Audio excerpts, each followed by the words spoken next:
Okay boys and girls, girls and boys, welcome back. Branch account. अब आज हम क्या डील करने वाले? Independent branch. इंडिपेंडेंट ब्रांच में हम क्या डील करेंगे बेटा जी? आज डोमेस्टिक ब्रांच। ठीक है, तो ये वाले चार्ट में अपना क्या क्या हो गया देख लो। डिपेंडेंट ब्रांच ये सारी चीजें तो हो गई थी। इंडिपेंडेंट ब्रांच में AS11 भी हो गया बेटा अपना। और आज हम क्या डील करने वाले? Domestic branch. डोमेस्टिक ब्रांच के कभी कभी क्वेश्चंस आते हैं तो they become extremely nasty and complicated. Okay, but एक सही लॉजिक से अगर काम करोगे तो चीज हो जाएगी। So boys and girls, you are all requested to come down to this part. और क्या लिखोगे? डोमेस्टिक ब्रांच लिखे हेडिंग। इंडिपेंडेंट ब्रांच,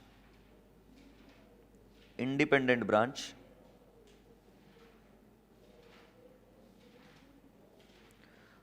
और उसके अंदर हम देख रहे हैं डोमेस्टिक ब्रांच। फॉरेन ब्रांच हम देख चुके हैं, डोमेस्टिक ब्रांच।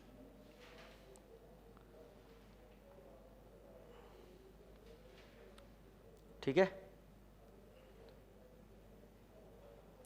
अच्छा मैंने फॉरेन ब्रांच में आपको क्या सिखाया बेटा? Foreign branch what did we study in revision? Foreign branch के बारे में मैंने ऐसे बोला कि सर आपने ये बताया कि HO का एक ट्रायल बैलेंस होगा, और सर आपने बताया कि ब्रांच का एक ट्रायल बैलेंस होगा। बस प्रॉब्लम यह है कि ब्रांच का ट्रायल बैलेंस फॉरेन करेंसी में होगा।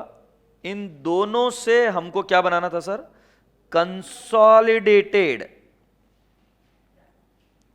Consolidated trading and P&L account.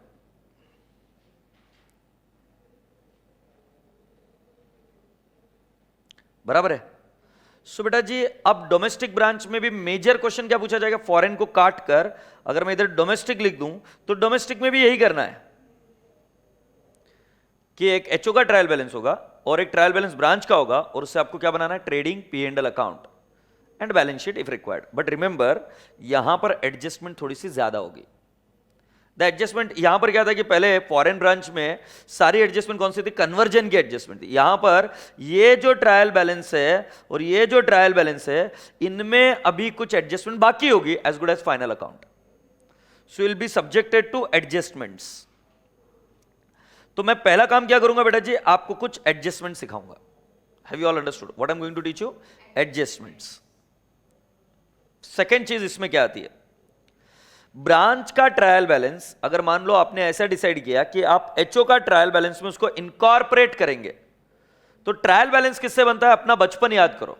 Trial balance बनता है फ्रॉम लेजर, और लेजर बनती है जर्नल और बाकी के जो भी आपके सोर्स डॉक्यूमेंट है उनसे।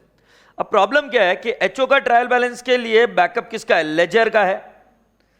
बट ब्रांच का ट्रायल बैलेंस इधर डालेंगे कैसे? There is no mechanical way of doing it कि हाँ इधर का फिगर लिया इधर ऐड कर दो, ऐसा थोड़ी ना होता है। अगर वो बोलेंगे कि हमको consolidated trial balance and maybe you will have to do entries for the same, maybe you will have to do entries for same. How do you make those entries is the question.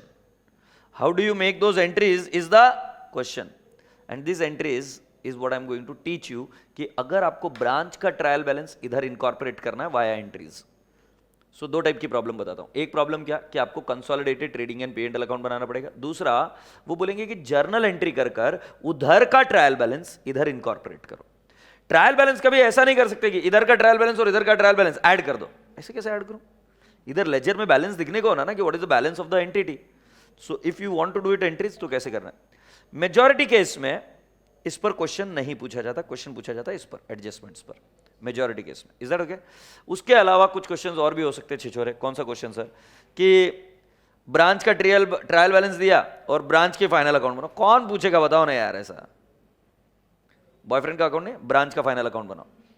समझ आ रही बात? मुझे बताओ कौन पूछेगा ऐसा? कोई नहीं पूछता है। ट्रायल बैलेंस से फाइनल अकाउंट बचपन में बनाते थे अपन, वो भी 10-15 क्वेश्चन करके छोड़ दिए थे क्योंकि समझ में आ गया रिपीटेशन है, पूरा बोर हो रहा है। तो ऐसा क्वेश्चन आना नेक्स्ट टू इम्पॉसिबल। तो कुल मिलाकर बताने का तात्पर्य है कि 3 टाइप के क्वेश्चन होते हैं। एक कंसोलिडेटेड, दूसरा ब्रांच का ट्रायल बैलेंस इनकॉर्पोरेट करना with the help of journal entry, और तीसरा वाला ब्रांच का आपको फाइनल अकाउंट बनाना है। ब्रांच के फाइनल अकाउंट के क्वेश्चन आने के चांसेस लगभग नेग्लिजिबल है। I hope you got my point. So with this let me explain you some of the critical adjustment. सुनिए, एचओ के बुक्स में जैसे मैंने पहले आपको बताया था ब्रांच अकाउंट होता है, एचओ और ब्रांच के बीच में ट्रांजैक्शन होती है, एचओ के बुक्स में ब्रांच अकाउंट होता है और ब्रांच के बुक्स में एचओ अकाउंट होता है, ठीक है। In every consolidation problem before you begin you should make it a point that branch account tallies with HO account with equal and opposite effect. मतलब अगर एचओ ये बोले कि ब्रांच तेरे से पैसा आना है तो ब्रांच ने एचओ को बोलना चाहिए कि तुमको पैसा देना है, and this should be equal and opposite effect. Agreed? So I said should show equal and opposite balances। क्या आप ये लिख सकते हो? They should show equal and opposite balance। So before you start consolidation, make it a point that कि आपको ये point clear है, should show equal and opposite balance। अच्छा, और एक चीज क्या बेटा, एचओ के बुक्स में आप क्या बना रहे हो? ब्रांच अकाउंट ना। ये डेटर्स मेथड याद आ रहा है क्या? हाँ, ये डेटर्स मेथड से ही बनेगा। हैप्पी? चलो करो।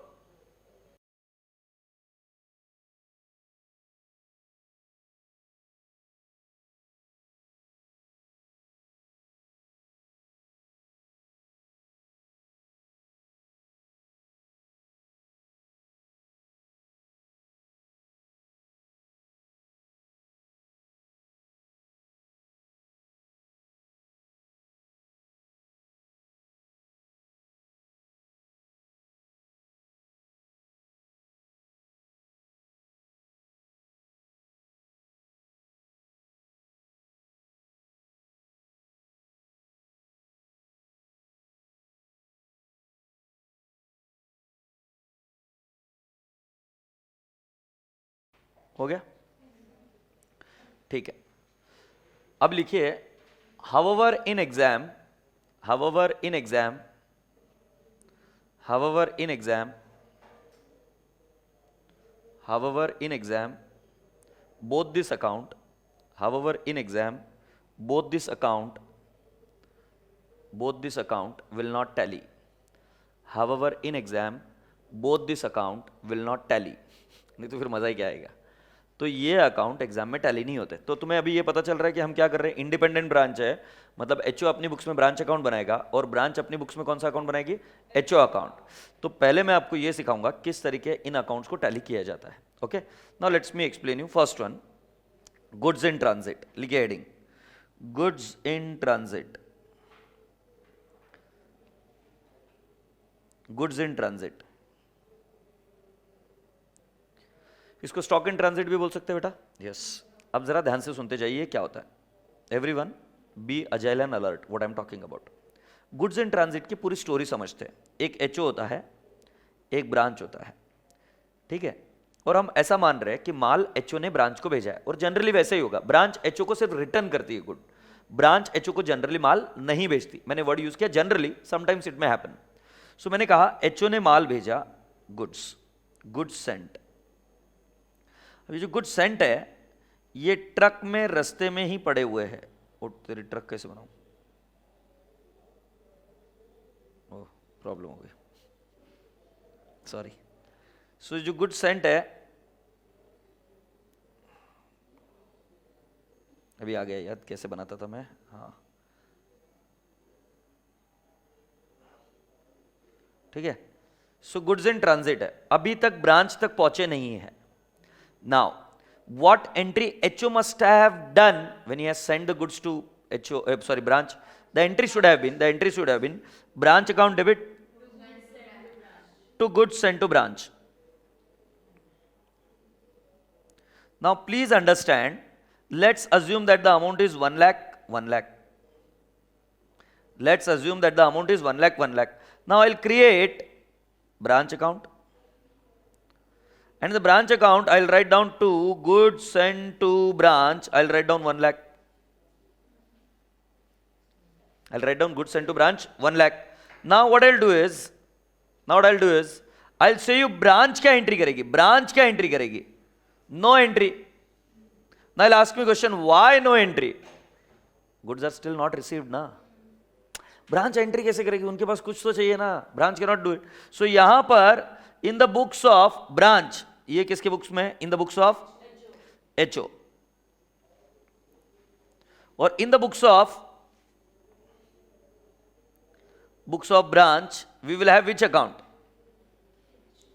HO account. इधर क्या बोलेंगे? No entry. तो क्या ये अकाउंट टैली हो रहा है क्या? ये बता रहा है कितना? ब्रांच तेरे से 1 लाख रुपए आने हैं, बट ब्रांच बोली मुझे तो कुछ नहीं देना है. तो इसको किसी ना किसी तरीके से टैली करना पड़ेगा. टैली करने के 2 तरीके, या तो ब्रांच एंट्री कर ले तो काम खत्म हो जाता है, या एचओ अपनी एंट्री को रिवर्स कर दे. क्या एंट्री कर सकते हैं? जरा ध्यान से सुनना, अभी यहां से पूरा ध्यान लगाना. जो स्टॉक इन ट्रांजिट है वो हमें क्या करना पड़ेगा? या तो एचओ एंट्री कर ले. एचओ एंट्री कर ले. क्या एंट्री करेगा? Stock in transit to branch. Stock in transit to branch. Have you all understood? तो stock in transit to branch अगर मैंने लिख दिया 1 लाख 1 लाख, सो क्या आप मेरी बात मानते हो? इधर आ जाएगा by stock in transit 1 lakh. इससे क्या हमारा अकाउंट 0 पर आ गया क्या अभी? और एचओ के साथ टैली हो रहा है क्या? इन the books of branch HO account के साथ. Yes. So this is one way, but which I will never recommend you. मैं हमेशा आपको यही चीज सिखाऊंगा कि एंट्री उसने करनी चाहिए जिसको माल मिलने वाला है, और मॉड्यूल भी यही स्टैंड फॉलो करता है. सो हम ये एंट्री नहीं कर रहे मान लो, तो स्टॉक इन ट्रांजिट इधर हुआ क्या? नहीं. तो यही एंट्री जो एचओ कर रहा है वो एंट्री कौन कर ले? ब्रांच अपनी बुक्स में एंट्री कर ले. और वो क्या करेगा? Stock in transit to HO. बिल्कुल सही बेटा. स्टॉक इन ट्रांजिट को कौन सा बैलेंस होता है? डेबिट. तो stock in transit will always be debited to what? HO account. तो कितना लिख दूं बेटा जी? 1 लाख 1 लाख. अब बेटा जी क्या मैं बोल सकता हूं? इधर मैं करूंगा बाय स्टॉक इन ट्रांजिट. कितना आएगा बेटा जी? 1 लाख 1 लाख. से yes. Now can you make the difference कि दोनों अकाउंट टैली हो गए हैं? दोनों अकाउंट टैली हो गए कि नहीं? इधर डेबिट बैलेंस और इधर credit balance. I said both should show equal and opposite effect. तो इसमें हो गया एंट्री. मेरी बात ध्यान से सुनो, मैं वापस रिपीट कर रहा हूं कि अगर एंट्री एचओ करे तो भी चलता है. एंट्री क्या होगी? Stock in transit to branch. अगर एंट्री ब्रांच करे तो भी चलता है. एंट्री होगी stock in transit to HO. Have you all understood? But as a matter of protocol हम क्या करेंगे? हम एंट्री उनसे कराएंगे जिनको माल मिलने वाला है. तो किसको माल मिलने वाला है? ब्रांच को. तो ब्रांच, अगर मान लो ब्रांच ने एचओ को भेजा है तो कौन एंट्री करेगा? HO. Have you all understood? Okay. अब इंटरेस्टिंग पार्ट, जरूरी तो नहीं कि एचओ ब्रांच को माल एट कॉस्ट ही भेजेगा. तो इस माल में कई बार स्टॉक रिजर्व भी होता है.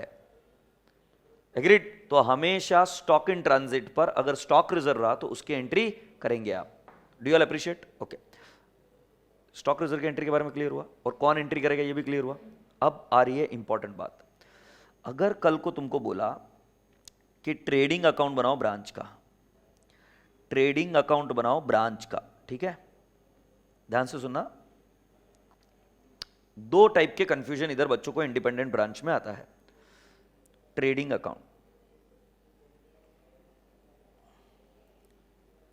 मैं 2 ऑप्शन से बता रहा हूं. पहला, गुड्स सेंट टू ब्रांच. ये चीज ट्रेडिंग के डेबिट में लिखा, तो मैंने लिखा to goods sent to branch. Goods sent to branch कौन करता है? एचओ. तो एचओ ने 1 लाख ट्रेडिंग में डेबिट किया क्योंकि ये ब्रांच का खर्चा हो गया. उसके बाद में मैं इधर बाय स्टॉक इन ट्रांजिट लिख सकता हूं. कितना? 1 लाख. ये मैचिंग कॉन्सेप्ट हुआ. और बैलेंस शीट में इधर आएगा stock in transit asset side में, और इसमें से लेस होगा less stock reserve. Stock in transit 1 lakh, of course stock reserve, और आउटर कॉलम में फिगर आएगा. बट अगर मैंने ट्रेडिंग अकाउंट में लिखा ही नहीं डेबिट में goods sent to branch because I have not received, और उन्होंने नलायकों ने एक ही लाइन चेंज कर दी एग्जामिनर ने, goods received from HO. Have you received 1 lakh? Have you received 1 lakh? No. तो डेबिट में कुछ नहीं आया. डेबिट में कुछ नहीं आया तो मैचिंग कॉन्सेप्ट में स्टॉक इन ट्रांजिट नहीं आएगा. अरे ये स्टॉक इन ट्रांजिट ट्रेडिंग में क्रेडिट में क्यों लिखते पता है क्या? क्योंकि ये मैचिंग कॉन्सेप्ट है. एक साइड में एक्सपेंस आ गया तो उसका मैचिंग स्टॉक दिखा दिया, क्योंकि स्टॉक तो बिका नहीं है। बट अगर बेटा डेबिट में ही नहीं आया तो इधर स्टॉक इन ट्रांजिट नहीं आ सकता। और वो सिर्फ कहां पे आएगा स्टॉक इन ट्रांजिट? उस केस में बैलेंस शीट में स्टॉक इन ट्रांजिट और लेस स्टॉक रिजर्व, यस और नो। तो सबसे बड़ी गलती क्या करता है बच्चा पता है क्या? रट के जाता है स्टॉक इन ट्रांजिट ट्रेडिंग के क्रेडिट में। ऐसा लॉजिक नहीं है। स्टॉक इन ट्रांजिट ट्रेडिंग के क्रेडिट में आएगा कब? अगर वो goods send to branch debit हुआ है, मतलब गुड्स सारे के सारे ग्रॉस वैल्यू पर डेबिट हुआ है। गुड सेंड मतलब क्या? एचओ ने मान लो ये माल भेजा तो इसको गुड सेंड बोलेंगे ना, तो वो अगर डेबिट हुआ ट्रेडिंग को तो जो इन ट्रांजिट है वो दिखाएंगे। बट जब गुड्स रिसीव्ड बोल रहे हैं, ऐसा ऐसा ऐसा वर्डिंग आया, गुड्स रिसीव्ड मतलब सेंट वाला फिगर नहीं है, जितना मिला सिर्फ उतना ही लिखा, तो stock in transit reversing effect नहीं आएगा। Stock in transit in that case will only appear in balance sheet asset side. Have you all understood? अगर इंडिपेंडेंट ब्रांच पर क्वेश्चन आता है तो स्टॉक इन ट्रांजिट का एक लॉजिक तो आएगा, मतलब आएगा। ठीक है, तो अगर आप लिखना चाहो तो लिख कर ले लो। तो एंट्री कैसे सीखेगा? कौन एंट्री करता है? जिसको माल मिलने वाला है वो एंट्री करेगा।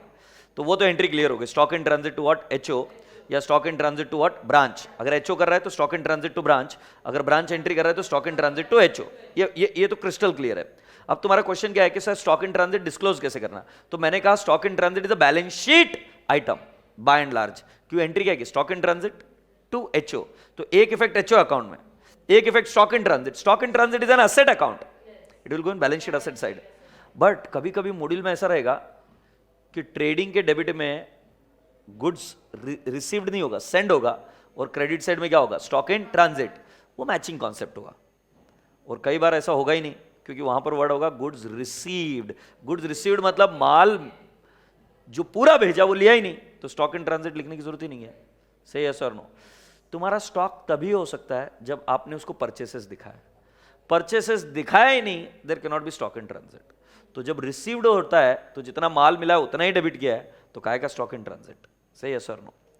सो lovely people, you please write it down.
Do you all appreciate? Can I take it to the next level? Trading account branch, trading account branch account. To goods sent to branch 1 lakh, by stock in transit 1 lakh. Goods send to branch आया तो stock in transit आता है। Goods received आया मतलब जो stock है वो आया ही नहीं, तो उसको स्टॉक दिखाने का संबंध क्या है? हाँ, बट दोनों ही केस में बैलेंस शीट में जरूर आएगा stock in transit less stock reserve. Say yes? All right, so with this मैंने आपको स्टॉक इन ट्रांजिट की एंट्री समझाई। ठीक है, now can we understand the next logic? That logic will revolve around something called as cash in transit. अरे करो रे, कितना स्लो करते हो रे खरबूजो।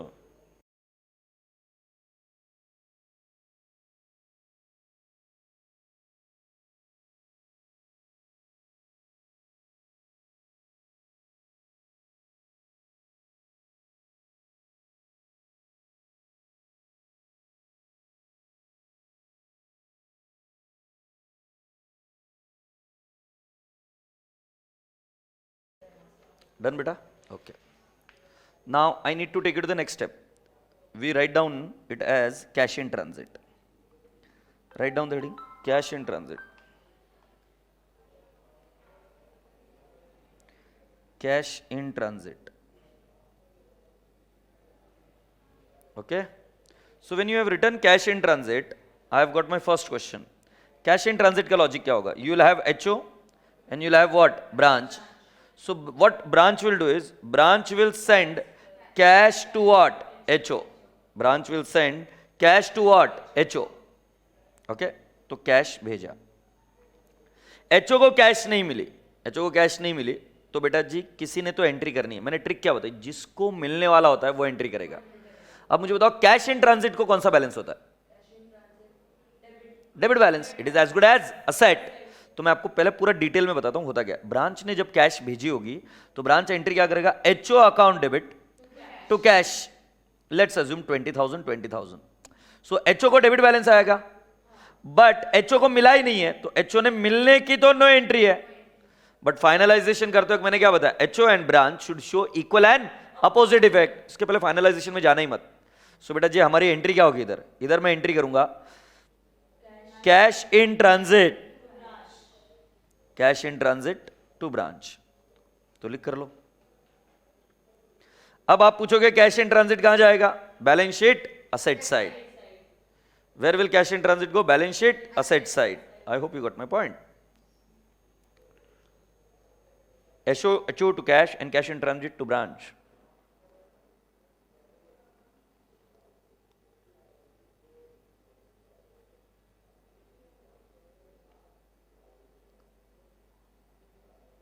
ठीक है? ओके. अब कुछ कॉमन सेंस क्वेश्चन में पूछता हूं आपको. Let me expect the right answer from you. क्या हुआ? HO का एक एम्प्लॉय ब्रांच में चला गया. HO का एक एम्प्लॉय ब्रांच में चला गया, बट उसकी सैलरी HO ही भर रहा है. सो HO ने एंट्री कर दी. HO ने एंट्री किया कि ब्रांच टू कैश, क्योंकि खर्चा किसके लिए हो गया? ब्रांच के लिए. डेटर्स मेथड याद आ रहा है क्या? ब्रांच ने एंट्री की नहीं, तो ब्रांच को एंट्री करनी पड़ेगी. क्या एंट्री होनी चाहिए ब्रांच के बुक्स में? Absolutely right. इसकी एंट्री ऐसे होगी क्या? सैलरी, कि ब्रांच का एक्सपेंस है, बराबर है. बट कैश किसने भरा है? HO ने भरा कि ब्रांच ने? HO ने. सो हम यहां पर टू कैश नहीं, क्या बोलेंगे? To HO account. एक्सपेंस मेरा है और मैंने क्या बोल दिया? To HO account. I hope you got my point. और इधर एंट्री क्या हुई? Branch to cash. इधर सैलरी टू कैश बोलते ही it will hit HO's trading and P&L account. तो इसलिए एंट्री क्या हुई? Branch to cash, and here the entry salary to HO. Please do it.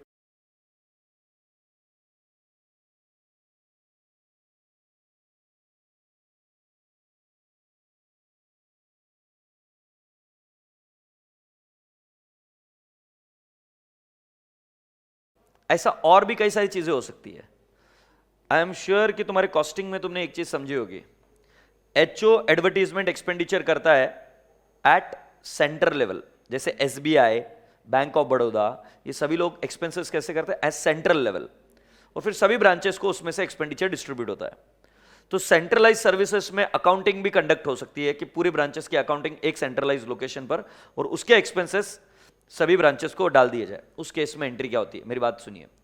जब मान लो एडवर्टीजमेंट एक्सपेंडिचर हुआ, तो HO एंट्री क्या करेगा? Branch account debit to cash. और ब्रांच एंट्री क्या करेगा? Advertisement to HO. I hope you getting my point. Agreed. कई बार रिसर्च एंड डेवलपमेंट होता है सेंट्रलाइज लेवल पर, वगैरह वगैरह. Can I take it to the next level now? Yes. Lovely people, ऐसा होता है कि ब्रांच, सॉरी, ऐसा एक ड्राइंग बनाइए, मेरे साथ ही बनाइए. HO है, ब्रांच 1 है, ब्रांच 2 है.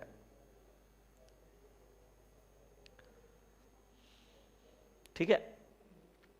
ब्रांच 1 ने ब्रांच 2 को माल भेजा. ब्रांच 1 ने ब्रांच 2 को माल भेजा. इसकी एंट्री डायरेक्टली कभी नहीं होती, क्योंकि अगर मान लो SBI की 3000 ब्रांचेस है, और मान लो एक ब्रांच का हर एक ब्रांच के साथ ट्रांजेक्शन, मान लो, just for the sake of understanding. So do you mean to say you will create 3000 branches account? And who is going to reconcile it? No. So always remember, when एक branch माल भेजती है दूसरे branch को, the transaction is never direct. For accounting purpose, it is always going to be via HO.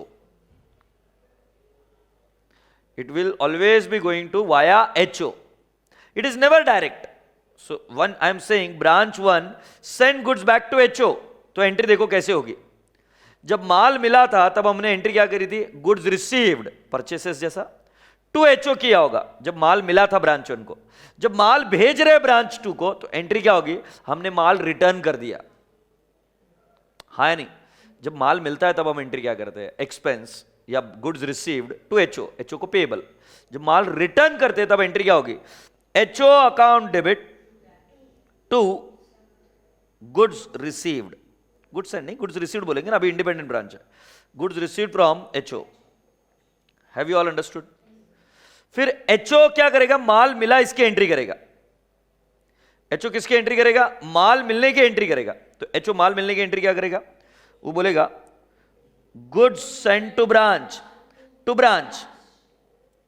अगर आपको याद आ रहा होगा तो रिटर्न की एंट्री हुई है ब्रांच 1। फिर एचओ क्या करेगा, इस माल को वापस भेज देगा किसको, ब्रांच 2 को। तो एंट्री क्या होगी, branch 2 to goods send to branch. और ब्रांच 2 एंट्री क्या करेगी, goods received, goods received from HO to HO account. I hope you getting my point.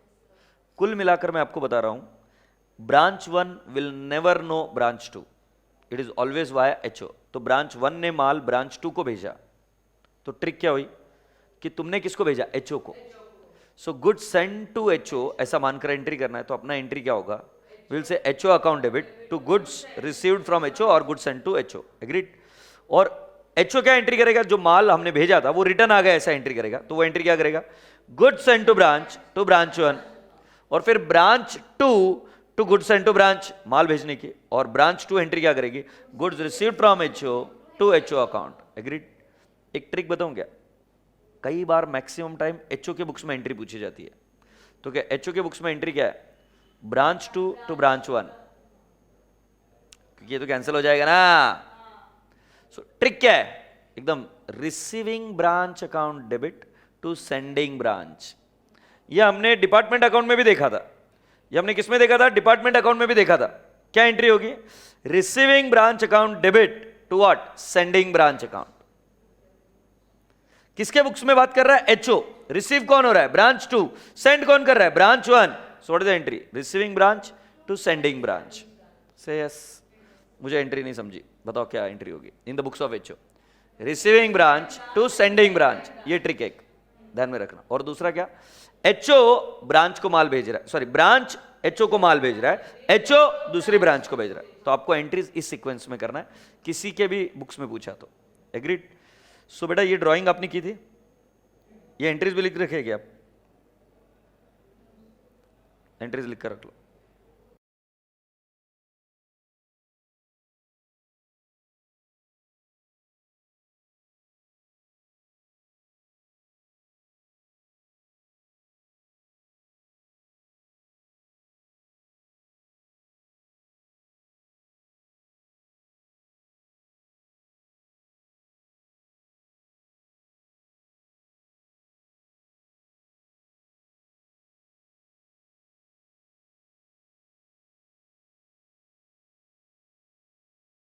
Done? Can I explain it now further? Okay. देखो trick in the books of HO, in the books of HO, right, हम लिखेंगे receiving branch, receiving branch to sending branch. ये उनका shortcut है, किसी को बताना मत, ठीक है। सेंडिंग ब्रांच की बुक्स में, सेंडिंग ब्रांच, ठीक है, इधर एंट्री होगी, sending branch will never know other branch, it will only know HO. So HO account debit to goods हो सकता है, टू कैश हो सकता है, वट एवर यू से। सो कैन आई नॉट से टू कैश और गुड्स, गुड्स लिख दूं, ओके। जो रिसीविंग ब्रांच है उसके लिए एंट्री क्या है,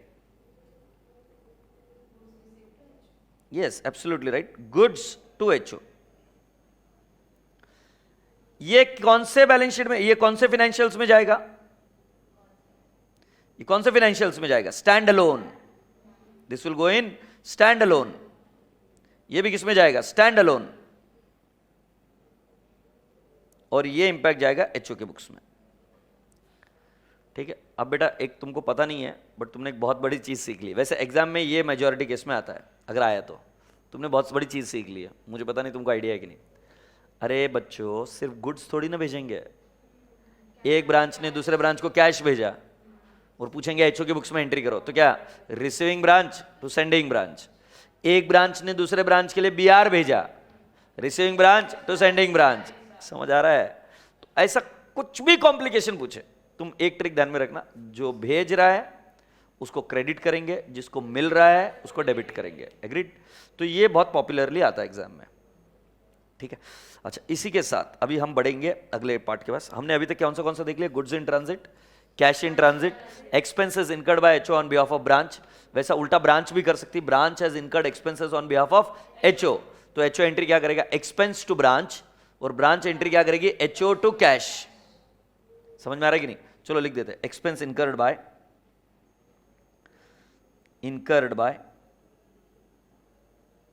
expense incurred by branch for HO, expense incurred by branch for HO. Entry क्या होगी? In the books of HO and in the books of branch. So branch के बुक्स में पहले एंट्री होगी एचओ टू कैश। ब्रांच कभी ये नहीं बोलेगा एक्सपेंस टू कैश, क्योंकि फिर वो ब्रांच का एक्सपेंस हो जाएगा ना। और एचओ क्या बोलेगा? एक्सपेंस, बट वो कैश नहीं बोलेगा क्योंकि उसके यहां से कैश गई नहीं, तो क्या बोलेगा? To branch. I hope you got my point. Do you all appreciate this?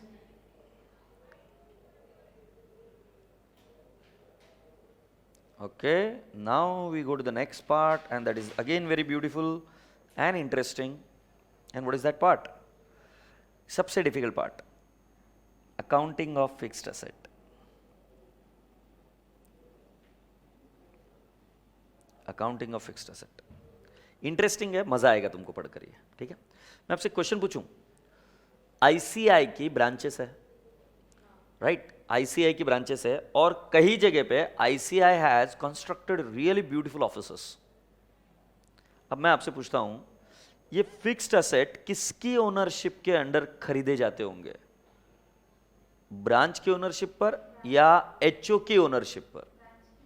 तुम्हारा बोलना है कि ब्रांच की ओनरशिप पर, तब तो कोई दिक्कत ही नहीं, अपना अकाउंटिंग करते रहो। बट रियल लाइफ में ऐसा नहीं होता है। क्यों तुम्हें पता है एचओ के नाम से क्यों लेते हैं? क्योंकि कभी कल को लोन वगैरह लेना है एचओ को, तो सारे फिक्स्ड एसेट एक व्यक्ति के नाम पर चाहिए, तो बाय सेल भी इजी हो जाता है। और फिर ब्रांच मैनेजर उस असेट के साथ क्या कर रहा है क्या नहीं कर रहा है, वो सब तांडव और कांड नहीं होते। तो जनरली जितना मैं जानता हूं कि सारे नेगोशिएशन फिक्स्ड एसेट के खरीदी करने के लिए बल्क में एचओ ज्यादा बेहतर तरीके से करेगा। ब्रांच की कैपेबिलिटी कम रहेगी टू नेगोशिएट एंड ऑल, क्योंकि वो थोड़ा सा खरीदेंगे। But suppose if you want to buy 100 cupboards, it is easier for HO to do it. Suppose you want to buy only 2 cupboards, it would be difficult for the branch to negotiate to the extent what HO can do. So generally क्या होता है कि जब negotiation होती है तो वो HO करता है, और HO सारी asset अपने नाम पर खरीदता है और ब्रांच को भेज देता है। एक्चुअली ऐसा होता है मेजॉरिटी केस में। तो उसको क्या बोलते हैं? Accounting of fixed asset. हम क्या लिखेंगे? Branch fixed asset maintained by HO. लिख कर लेंगे आप, branch fixed asset maintained by HO. ये बात समझ आई आपको? ब्रांच की fixed asset will be maintained by HO. Now that leads to an interesting problem. Fixed asset का फाइनेंस कौन करता है? कई बार फिक्स्ड एसेट का फाइनेंस एचओ करता है, या फिक्स्ड एसेट का फाइनेंसिंग एचओ बोलता है खरीदेगा मैं, पैसा तू ही दे, क्योंकि यूज तू ही करेगा। So purchased by HO, maintained by HO, paid by branch, या purchased by HO, maintained by HO, paid by HO. Agreed? Have you all understood? So can I not write down? अब इसका chart बनाने के लिए थोड़ा सा दिमाग लगा के बनाना पड़ेगा, तो ध्यान से करते हैं। पहले हम लिखेंगे books of accounts, books of accounts लिखते जाइए, books of accounts maintained by HO. जरा ध्यान से देखना बेटा, इधर पर्टिकुलर्स का कॉलम है, books of accounts maintained by HO, तो मैं इधर लिखूंगा ट्रांजैक्शन, और इधर मैं लिखूंगा in the books of HO और in the books of branch. अब कुछ बच्चे जो होशियार रहेंगे वो मुझे 2 मिनट में पूछेंगे, सर क्या बकवास कर रहे हो सर, तुमने तो बोला कि ब्रांच की असेट का रिकॉर्ड कौन बना रहा है, एचओ कर रहा है, तो ब्रांच के बुक्स में कौन सी एंट्री आएगी सर, ये तो कॉलम ही गलत है। नहीं बेटा, कॉलम गलत नहीं, सही है, मुझे थोड़ा सा मौका दो, मैं समझाऊंगा। अभी आप इस कॉलम को एकदम अपने भीतर उतार लो, फिर हम आगे जाएंगे। मैंने कहा पहला keyword books of accounts are maintained by what, HO. आगे और एक चीज लिखेंगे, for fixed asset. For fixed asset मतलब फिक्स्ड असेट किसके नाम से खरीदी जाएगी, एचओ, तो एचओ रिकॉर्ड करेगा फिक्स्ड असेट के अकाउंटिंग। तो in the books of HO क्या एंट्री होगी और in the books of branch क्या होगी, ये मुझे समझाना है। तो जरा सुनो, परचेस्ड बाय एचओ, अब ये तुम्हें पता है मेंटेन्ड बाय एचओ ही है, पेड बाय ब्रांच, क्यों नहीं paid by branch. I hope अभी आपको समझ में आ रहा है कि ब्रांच की बुक्स में एंट्री क्यों आएगी। अब हमने ब्रांच को पूछा, हे ब्रांच सुन, फिक्स्ड एसेट खरीदा क्या तूने, बोलता हाँ। फिर मैंने पूछा कि तू अकाउंटिंग कर सकता है क्या फिक्स्ड एसेट की, बोले नहीं। सो इधर से कैश तो जाएगी, बट वो क्या लिखेगा, एचओ अकाउंट को पैसा दिया टू कैश। इधर एंट्री क्या होगी, फिक्स्ड एसेट, वेरी गुड बेटा, टू ब्रांच, क्योंकि इधर से कैश नहीं जा रही है। तो पहले ये फॉर्मेट बना लो, फिर हम आगे आपको लेके चलेंगे।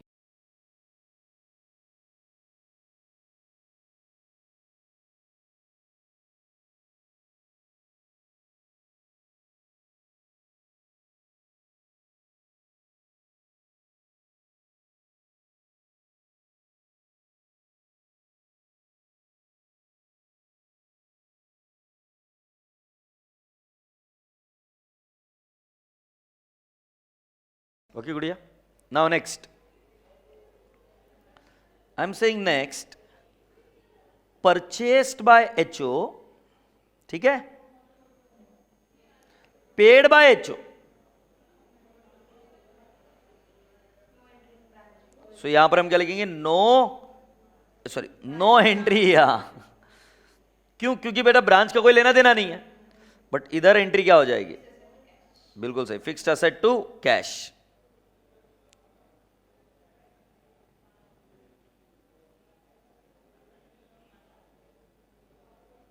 ठीक है, now the interesting scenario happens here, depreciation.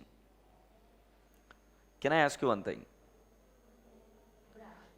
कौन असेट को यूज कौन कर रहा है, ब्रांच यूज कर रहा है ना, तो डेप्रिसिएशन एचओ की बुक्स में क्यों हिट करेगी, so it is as good as expenditure of branch which HO has to account for, so the entry would be branch to fixed asset, और इधर एंट्री आएगी depreciation to HO. Did you see the beauty कि बेटा जी HO के पास fixed asset है, but वो वर्ड डेप्रिसिएशन यूज नहीं करेगा क्योंकि खर्चा एचओ का नहीं है, depreciation is a nominal account, it will hit एचओ's trading and P&L account, इसलिए एंट्री क्या बोली, ब्रांच टू फिक्स्ड एसेट। फिक्स्ड एसेट के भाव को कम किया, रेट को कम किया, वैल्यू को कम किया, किसको डेबिट मारा, ब्रांच को। और इंटरेस्टिंग, ब्रांच फिक्स्ड एसेट का अकाउंट बनाती ही नहीं है, ब्रांच की बैलेंस शीट में फिक्स्ड एसेट नहीं है, बट फिर भी एंट्री आएगी डेप्रिसिएशन के, and the entry is depre to HO. Have you all understood? So please write down this entry, and this is the critical entry, and if you have understood this, you are one of those lucky who understands that.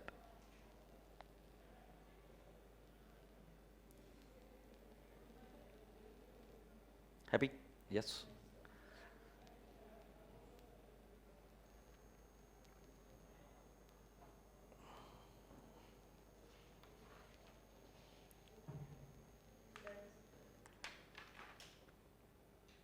Have you all done? Yes. Now lovely people, can I not ask you, एक और level भी तो बनेगा ना, कौन सा level, books of accounts maintained by branch for fixed asset, मतलब सारे books of accounts maintained by branch ही अपने रिकॉर्ड मेंटेन कर दी for what, fixed asset. So क्या लिखूंगा, लिखिए बुक्स ऑफ अकाउंट्स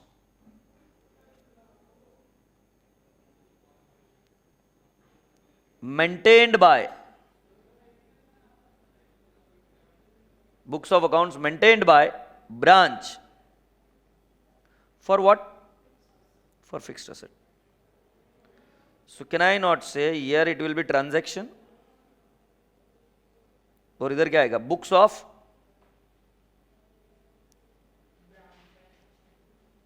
नहीं, पहले एचओ करते हैं ना बेटा, क्योंकि ऊपर वाले फॉर्मेट फॉलो करते तो इजी रहेगा आपके लिए। इधर आएगा बुक्स ऑफ ब्रांच, इधर बुक्स ऑफ, अरे जाना भाई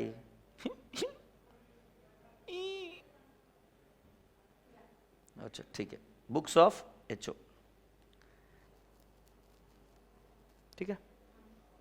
अब मैं लिख रहा हूं fixed asset purchased and paid by HO, sorry branch करते पहले, पेड बाय ब्रांच। मैं पूछूं एक क्वेश्चन, फिक्स्ड असेट कौन मेंटेन कर रहा है? कौन मेंटेन कर रहा है? Books of accounts maintain by branch for fixed asset, कौन मेंटेन कर रहा है? ब्रांच मेंटेन कर रहा है ना। वो ऊपर वाला जो सिनेरियो था इसमें फिक्स्ड एसेट कौन मेंटेन कर रहा था? एचओ। ये दूसरा वाला सिनेरियो नॉर्मल है, कौन मेंटेन कर रहा है? ब्रांच ही।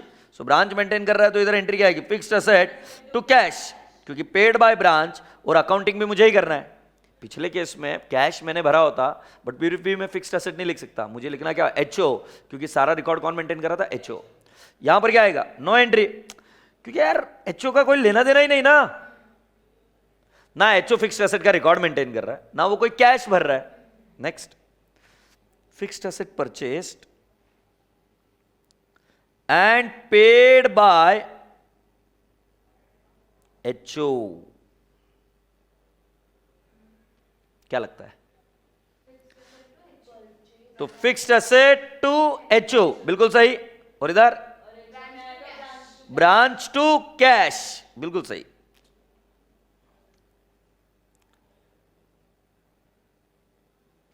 हैप्पी? देखते कितने बुद्धिमान हो तुम, या गोबर ही करने वाले हो। डेप्रिसिएशन, ब्रांच में डेप्रिसिएशन टू फिक्स्ड एसेट, बिल्कुल सही। एचओ में नो एंट्री, बिल्कुल सही, क्योंकि वो एंट्री किस बात की करेगा? उसके पास एसेट है ही नहीं, वो इधर एंट्री होगी depreciation to fixed asset. I hope you got my point.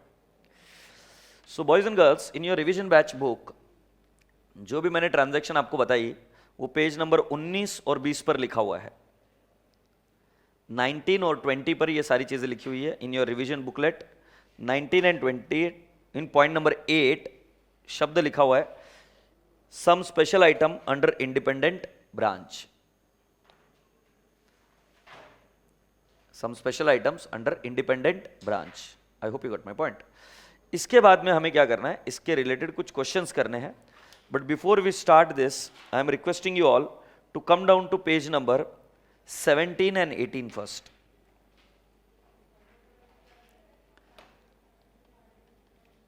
Final account अगर बनाना है तो पहले एंट्रीज आनी जरूरी है।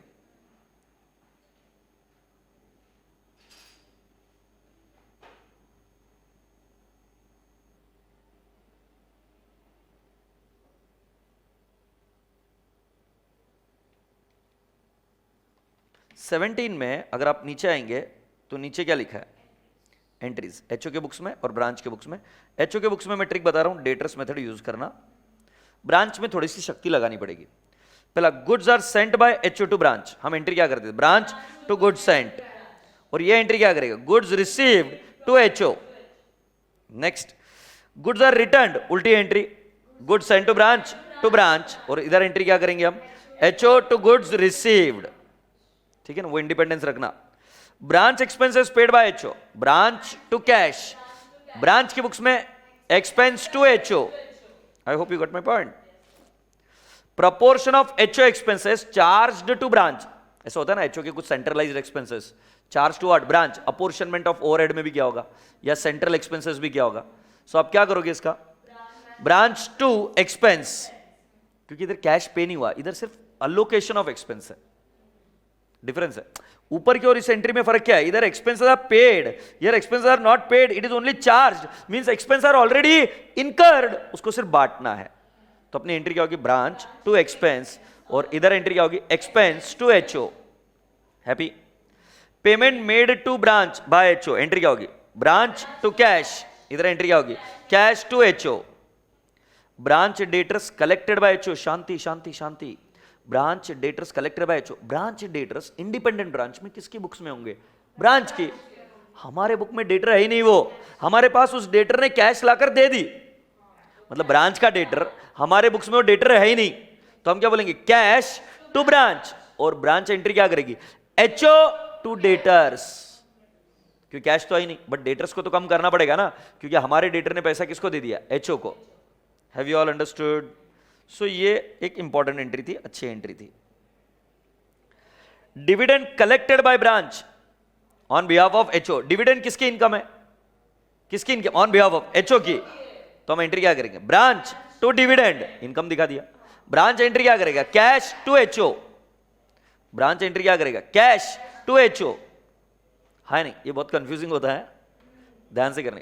देखो इनकम ब्रांच की नहीं है ना, तो ब्रांच उसको डिविडेंड इनकम नहीं दिखा सकता, वो क्या बोलेंगे, cash to HO. Cash remitted by branch to HO, cash remitted by branch to HO, तो क्या एंट्री होगी, एचओ की बुक्स में कैश टू ब्रांच, और ब्रांच की बुक्स, एचओ की बुक्स में, सॉरी ब्रांच की बुक्स में HO to cash. Branch asset purchased, ये मैंने सारी चीजें आपको अलग से दिखाई, तो मैं इसको अभी डिस्कस नहीं कर रहा हूं। फिक्स्ड एसेट के बारे में मैंने आपको अलग से बताया ना, तो इस एंट्रीज को लिख लो, जब आपको फाइनल अकाउंट करना होगा तो डेफिनेटली रिवाइज ये वाली एंट्रीज, और जो मैंने आपको लिख कर दी है वो सारी चीजें भी आपको देखनी चाहिए। Is that okay? अगर आप ध्यान से देख रहे होंगे तो ये स्पेशल आइटम्स पॉइंट नंबर 8 से गुड्स इन ट्रांजिट हमने देख लिया, कैश इन ट्रांजिट हमने देख लिया, डेप्रिसिएशन भी देखा, हाँ या ना, और इंटर ब्रांच ट्रांजैक्शन भी बताओ उसका, सेंडिंग ब्रांच, हेड ऑफिस के बुक्स में, रिसीविंग ब्रांच, ये सारी चीजें देखी हमने, हाँ या ना। That's it. उसके बाद में फॉरेन ब्रांच शुरू हो जाता है। तो एक बार इतने लेवल तक अगर आप प्रिपेयर हो जाते हो तो हम कुछ क्वेश्चन के पास आगे जाएंगे। तो अगले 5-6 मिनट सारी एंट्रीज एक बार रिवाइज कर परफेक्ट हो जाओ, उसके बाद में will move ahead with what, with what, question next. तो अभी मैं वर्चुअल बैच और पेनड्राइव स्टूडेंट्स को भी यही कहूंगा कि थोड़ा पॉज लो, यहाँ पर एक बार पूरा रिवाइज करो अगले 4-5-6 मिनट में, and then will go ahead and see the questions. Is that okay? Okay, thank you.